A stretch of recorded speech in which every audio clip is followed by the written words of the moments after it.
Our next speaker we're gonna have, our speaker has been going around to the detention centers and holding protests.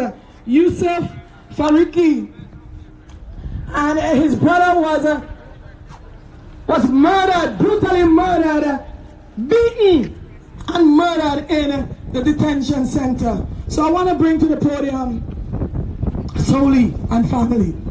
Justice for Soli!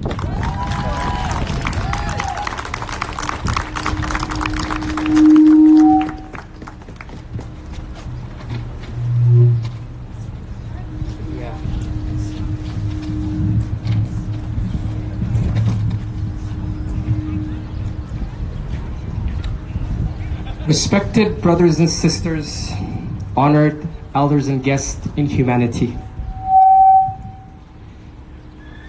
Today is about Uncle Ejaz.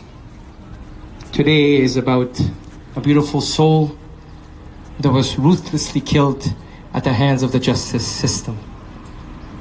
Today is about the three words that I'm about to articulate that we need to call for. The most important is justice, but justice must be tempered or emanate within the parameters of transparency and accountability. Words that are so rich and so important in our nation that Canadians across the nation are asking about so many names, yet justice has been elusive. To my left is my niece and my nephew Ibrahim and Fatima, individuals that Suleiman spent months and hours with, but the justice system killed Suleiman.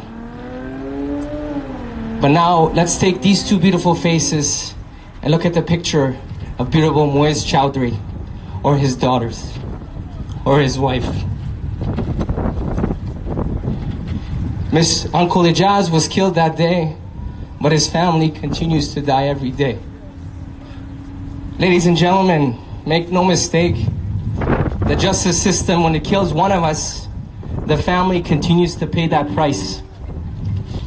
And it's a price that is fatal, that the family of the Chowdhury family will not be the same.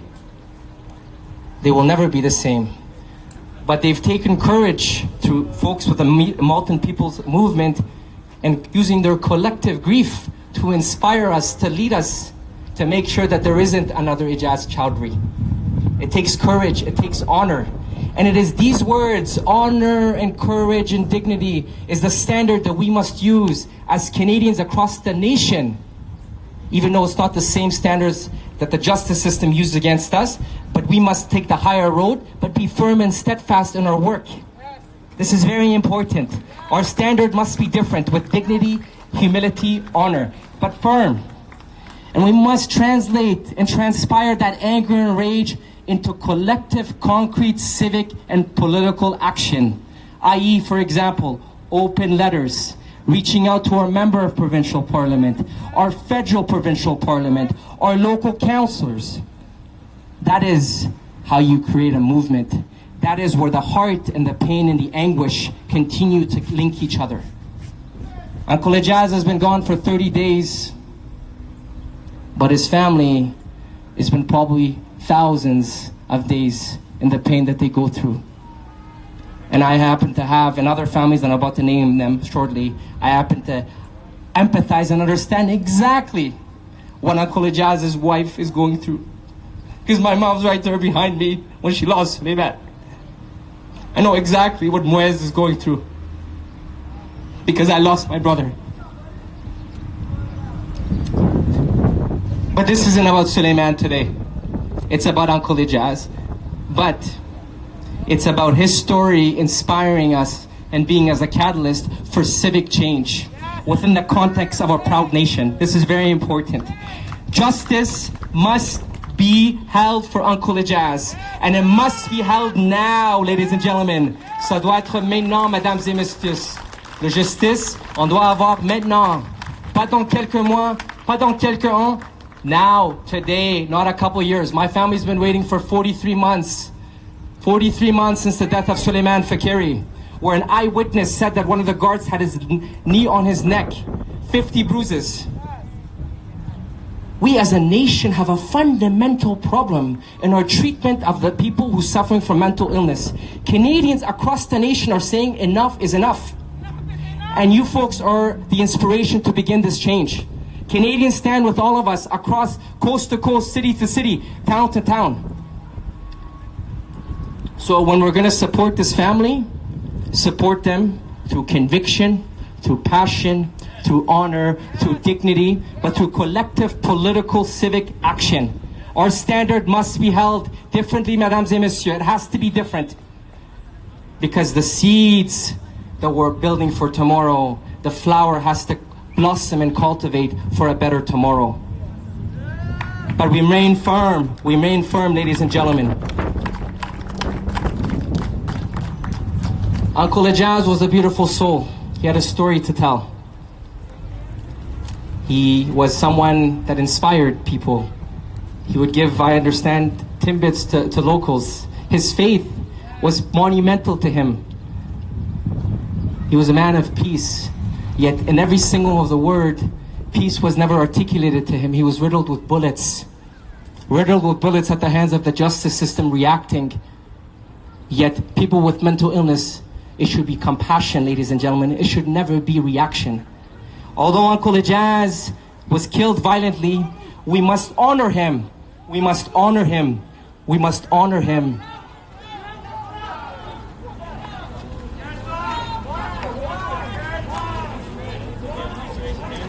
Yeah, no problem.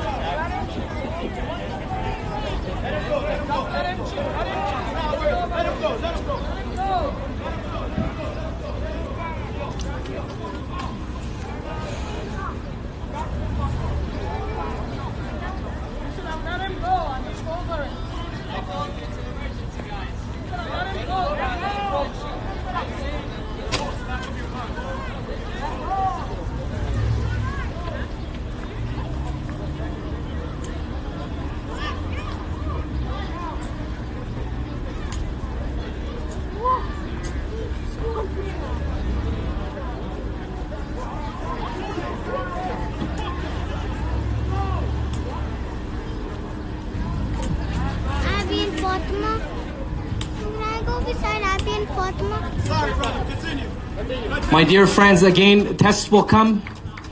Our dignity will be tested, but our standard must remain dignified. Our standard must remain honorable. Make no mistake, because our generation is counting on us. Our kids are counting on us.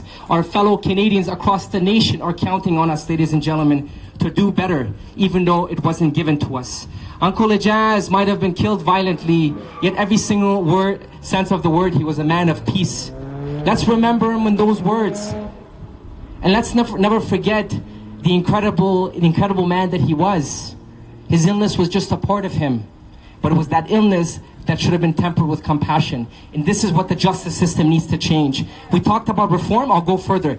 The justice system has to be transformed. Le système de justice, ça doit être transformé, mesdames et messieurs. It needs to be transformed. Because if not, there will be more Ejaz Chowdhuries. So let's honor him, and I ask all of you from the bottom of my heart, before I mention other names that have been killed at the hands of the justice system, please, please support this family in whatever way you can. That support behind closed doors is way more important. Of the hi, how are you? Of the we're here for you. That is the biggest difference. And that's what keeps my family going. The pain of that woman, his wife, and his kids is unbearable. Support this family, because they're doing the hard work for us, ladies and gentlemen. And although I mentioned that Uncle Ejaz, this is just about Uncle Ejaz today, I want to mention some names. I literally, ladies and gentlemen, I'm usually able to remember all these names, but there's so many deaths. The brother earlier said, don't feel bad about, right there, the brother said, don't feel bad about not remembering all the names. So I wrote some of the names. And I'll start from BC all the way to the other side of our country. Just some names. Errol Green, Winnipeg. Edward Snowshoe, Edmonton. Tony Du, Vancouver. Jermaine Carby, Mississauga. Regis Korchinski, Paquette, Toronto. Andrew Loku, Toronto. Pierre Corleon, Montreal. D'Andre Campbell, Mississauga. Rodney Levy, Vancouver. Suleiman Fikiri, Lindsay. Justin Saint-Amour, Ottawa. Cass Geddes, Ottawa. Jordan Shared, Lindsay. Matthew Hines, New Brunswick. Abdurrahman Abdi, Ottawa. Abdurrahman Hassan, Lindsay. Moses Amik Beaver, Thunder Bay. Chantal Moore, Edmondson, New Brunswick. And our beloved uncle Ejaz Chowdhury, Mississauga, Ontario. Ladies and gentlemen, every single name, you know the common denominator. All were killed within the parameters of the justice system. All had a story to tell. All suffering from mental illness. Yet not one of those cases, ladies and gentlemen, was there justice. We must demand justice now. We must ask for it through conviction. And we as a society must continue to remain steadfast. I leave you with these last quotes of one of the most famous statesmen of the 20th century. It's a quote that I end off all my speeches, ladies and gentlemen, but it's pertinent. The greatest measure of a society is how that society treats its most vulnerable. The greatest measure of a society is how a society treats its most vulnerable. La meilleure façon de tous les sociétés sur leur traitement de les gens qui souffrent de santé mentale. You know who that is? One of the greatest embodiment of justice, the great statesman Nelson Mandela. Thank you so much, ladies and gentlemen. Continue your fight. We stand with you, shoulder to shoulder. We must continue. Thank you so much. Peace and greetings be with you. Assalamu alaikum. We want to thank you, sir, for giving us that detailed information about the brother, you know, the pain that they're feeling. And you want to say justice for Suleiman? Justice for Soli! Justice for Soli! Justice for Soli!